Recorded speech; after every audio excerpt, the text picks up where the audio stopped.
الله الرحمن الرحيم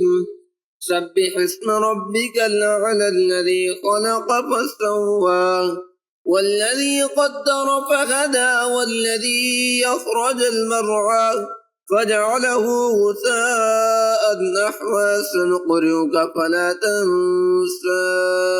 إلا ما شاء الله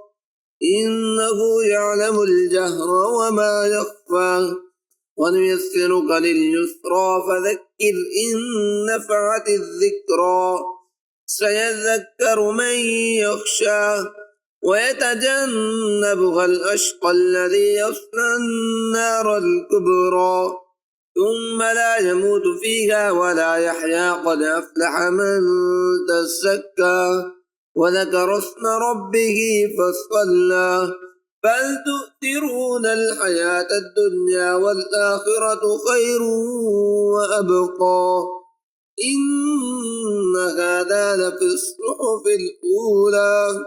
صحف إبراهيم وموسى صدق الله العظيم.